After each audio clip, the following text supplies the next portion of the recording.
ফাঁসির দাবিতে আজকে ব্রাহ্মণবাড়িয়ার সচেতন তাওহীদি জনতা এই বিক্ষোভ মিছিলের আয়োজন করা হয়েছে।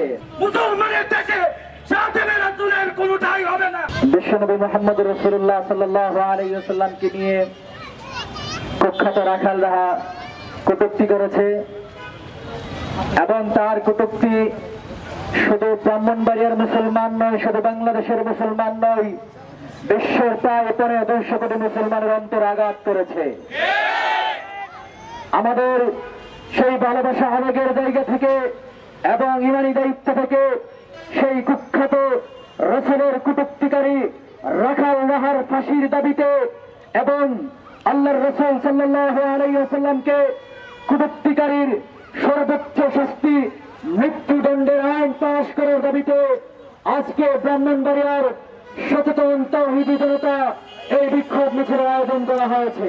যেই ব্যক্তি আল্লাহ এবং তার রাসূলের আকাশচুম্বী মর্যাদার ব্যাপারে কিছু বলবে তাকে কাফের ঘোষণা করতে হবে, তাকে হত্যা করতে হবে, তার কোনো তওবা কবুল করা হবে না। একদম পরিষ্কার, শাতেমে রাসূলের বিরুদ্ধে কোনো আপোষ চলবে না।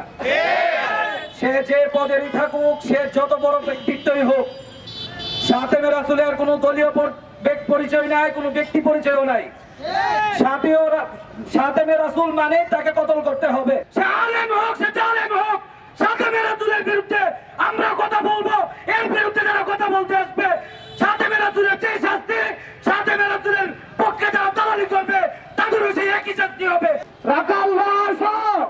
যে সমস্ত নাস্তিক ব্লগাররা 24-এর স্বাধীনতা পরবর্তী বাংলাদেশের মধ্যে আজকে আল্লাহ এবং আল্লাহ রাসূলকে নিয়ে কটূক্তি করার দুঃসাহস করে, তাদের পিছনে কারা ইন্ধন দেয়, কারা সহযোগিতা করে, কারা দালালি করে, তাদেরকে চিহ্নিত করতে হবে। তাদেরকে জাতির আদালতে পেশ করে শাস্তির আওতায় আনতে হবে। আমরা আরো ঘোষণা করতে চাই, তাড়াতাড়ি তাকে জাতীয় পাঠ্যপুস্তক সংস্কার থেকে বাতিল ঘোষণা করুন, নাহলে তাওহীদি জনতা আবার 24 জুলাই আগস্টের আন্দোলনের মতো রাজপথে নেমে আসবে।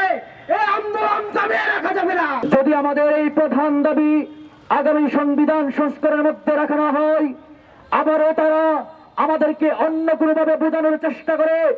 স্পষ্ট ঘোষণা, 13 সালে যেমন ভাবে শাপলা কায়েম হয়েছিল, 21-এ যেমন ভাবে আমরা মধুবরিত আন্দোলনের মধ্যে ঝাঁপিয়ে পড়েছিলাম, 24-এ যেমন হাজার হাজার বোন এবং যুবকদের রক্তের বিনিময়ে নতুন স্বাধীনতা অর্জন করেছি। আল্লাহর রাসূলের কটূক্তিকারীর বিরুদ্ধে সর্বোচ্চ শাস্তির বিধান পাশ করানোর জন্য আবার বাংলার রাজপথ রক্তে লাল হবে। আবার তাওহীদি জনতা রাজপথে জীবন দিবে, রক্ত দিবে, তবু আল্লাহর রাসূলের বিরুদ্ধে কটূক্তি সহ্য করবে না। আমার আল্লাহ উপর রাসূলকে নিয়ে কটূক্তি করবে সেই সকল অভিশপ্তদেরকে তোমরা যেখানে একভাবে তাদেরকে পাকড়াও করে তাদের শরীর থেকে তাদের কল্যাণকে আলাদা করে দিবে। তার সর্বোচ্চ শাস্তি মৃত্যুদণ্ড। এই বাংলাদেশে তার মৃত্যুদণ্ড কায়েম করতে হবে ইনশাআল্লাহ। সুতরাং যারা এই ব্যাপারে